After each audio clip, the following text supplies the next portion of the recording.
Well, good evening, folks. Welcome back to the farm. Good evening to Thelma, too. We're here in the barn. Lots of Bella in today. And we are on the cusp of completion. There's one left to go. We had a couple more lamb today. We're going to tag and band a few. We'll kick them out tomorrow. But there's just one left. Now, we've had a couple come through. If you look at the winner's board here, a few of the show up, no tag. So they've ripped their ear tag out in the fence or a feeder or whatever. And that wasn't really a problem. But, do you think I could remember their names? I mean, there was a time we had like 10 or whatever. I could remember all their names. But I always kept the names written down in the book. Well, at the onset of lambing season, I couldn't find the book. Where did the book go? Like, it always lived in this cupboard. Always. It sat in the side of that tote in this cupboard. And this year, no book. Where'd it go? Well, it turns out when I hauled lambs to market last year with the stock trailer, I hauled them with the blue truck. Well, the blue truck's been at the mechanic shop getting quite a bit of work done to it for the last couple months so it could pass inspection. And just got it back yesterday, actually. So that's good. And what do you know? What was in the center console? The big yellow book. So that's fantastic. So let's have a flip through here and see if we can't remember who the heck we kept on the farm there last. 2024's numbers there. Duchess, Thelma, Harriet, Annabelle, H7B, Y7, 07B. Those are ones that hadn't lambed yet, so we didn't give them a name. Norma, looks like Norma went down the road. I might have to just give somebody a name. Awkward. Oh yeah, no, that's fine. I can look at the list and see which ones we called versus the ones that we started with. I can work backwards through there. Bertha. Did we get rid of Bertha? We did not get rid of Bertha. And I think Bertha's right there in the end. Is it that one or that one? I can't remember. She does have an ear tag, so I should be able to cross-reference that number. Unless that's Y7. Boy, oh boy, I'm going to have to spend some time at the desk here and figure this out. My wife says this is a crazy system for me.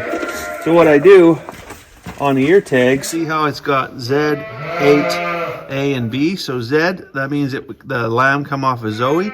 8, we've been at this 8 years, so that helps me understand the year that the lamb was born.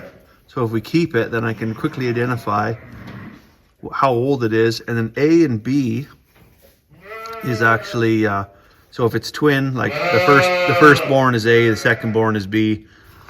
Of course, when they're born at 3 in the morning and you miss it, you just arbitrarily give them an A or a B. You don't really know which one was born first or second. But we do want to know who was born to who. We do want to know how old they are so we can cycle things out appropriately. The ewes, we get about 6 years out of a breeding ewe. And then they go on to a shepherd's pie, essentially. And the rams, we try to cycle the rams out every 3 years. So the reason for that is usually on the second year, we're breeding to keep replacement ewes, so that the ewe lambs that are born that year, we'll keep those back, and then we'll cycle a new ram in the following year. And we may or may not breed those ewe lambs on that first year. So then how do we select a replacement ram lamb? Well, I might go to a neighboring farm that's got one. So our one Dorset ram came from the farm next door.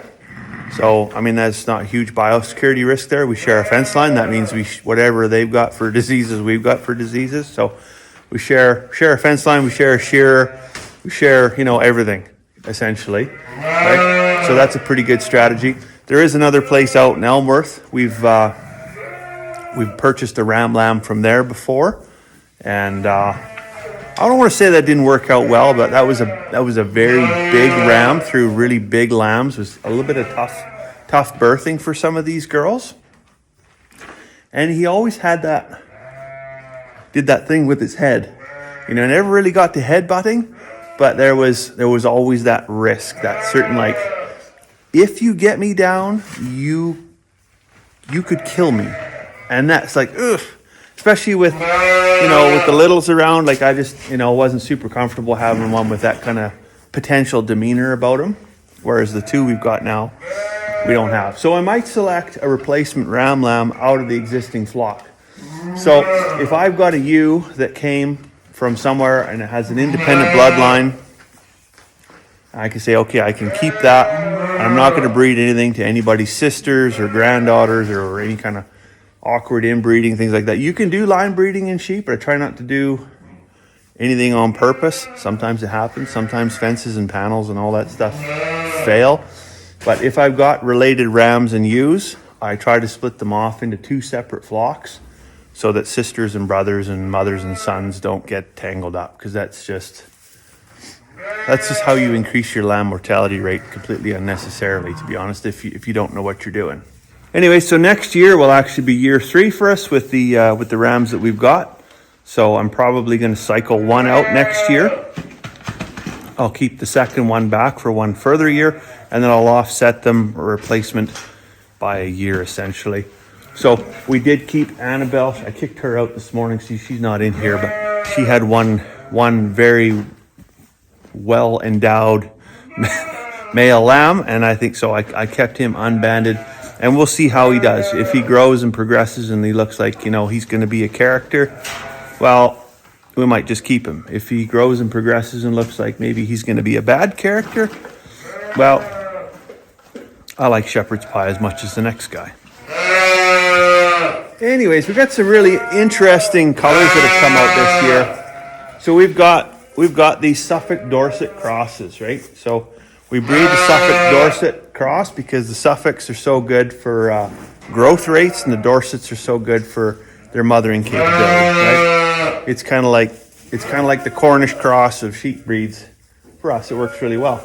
But it's interesting to see the coloration. So you've got black and white speckles, brown and white speckles. This one's all brown with a little bit of white. Black and white speckles. A real beige looking one. And then that one's white with a speckle face black legs. A white one with just black tips on its ears. And then we got this one that was born sometime today. Looks just like a panda bear. If you had a sheep that was a panda bear. Hey. Just the beauty of a lamb. Just lovely coloration on it. There's no advantage to that. It's just fun to have around, fun to see them. Add a little bit of something exciting to your field, I guess. No different than a Polish chicken with a fancy frizzle thing going on. Doesn't make the meat taste any better, but it's just cool to look at. So I got to this ewe here, and I was making up tags for the lambs, but her tag was illegible. Now we've had a few of them that have been illegible because they've been feeding molasses and grain, and their whole head looks like a candy shop. She was no exception. So I take the old pocket knife out there, and just with the back of the blade, I just scrape the tag off.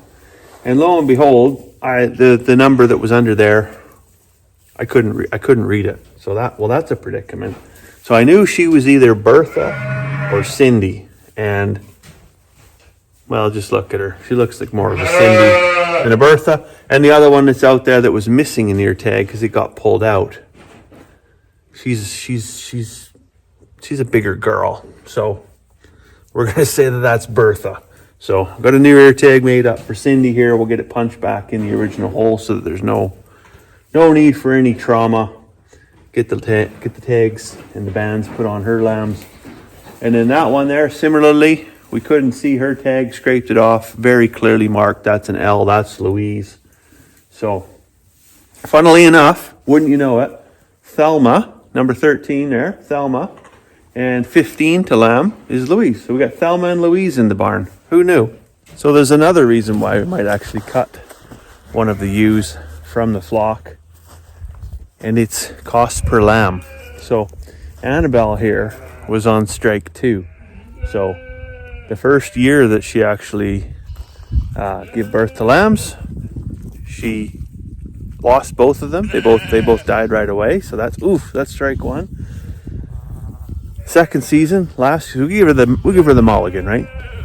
Chances are it was really cold out. She wasn't inside. Things happen. It's a mistake. I'll own that one. Year number 2, she actually abandoned her lambs, and so that became a real problem. This year, she didn't take very good care of them. One of them was really struggling, and when we pulled it in the house and warmed it up and got it some milk and got it all its energy back, within a couple hours, she just didn't want nothing to do with it.